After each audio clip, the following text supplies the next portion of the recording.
ni mambo ya hii dunia. Hii mambo ya hii watu wanakunywa chai ya kina Ichungwah, sijui ya kina Kalonzo. Hiyo chai na mandazi wanakunywa Bomas, wanaharibu pesa yetu. Hakuna haja ya hii mazungumzo.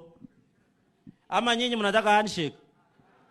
Mambo ya handshake, hawa watu, Your Excellency, walizungumza on 9th August 2022 sorry.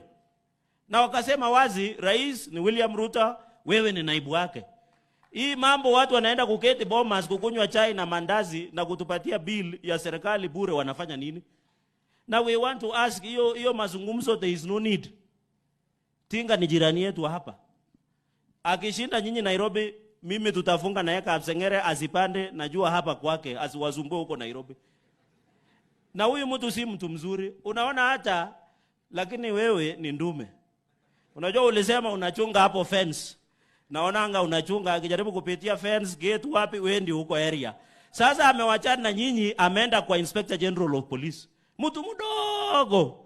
Na huyu mtu is exposed to intelligence. Akisema mwili ilikodishwa for sympathy addiction, he was right.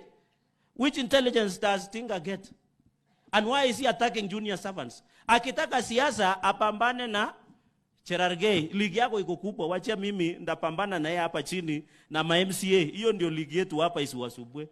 He should stop intimidating and harassing the Inspector General of Police, because we know kama alikodisha mwili hapa ya kubuy public sympathy addiction, alijipiga risasi gari yake na kusema kulikuwa na assassination attempt. Tunajua hiyo sarakazi kwa sababu anataka sympathy. Your Excellency, let me be clear on behalf of these great people. Tusipatie huyu mtu nafasi. Aliingia kwa Moi akameza jogo. Aliingia kwa Kibaki akataka kumeza carpet na VIP toilet. Akaingia kwa Uhuru akachanganyisha rafiki yetu mpaka amechanganyikiwa mpaka leo. So Your Excellency, hata asikuja ile kazi umepewa, Bishop tu naomba kwa sababu you are two, kuna emeritus na Karen. Maombi mingi iende kwa Rigathi.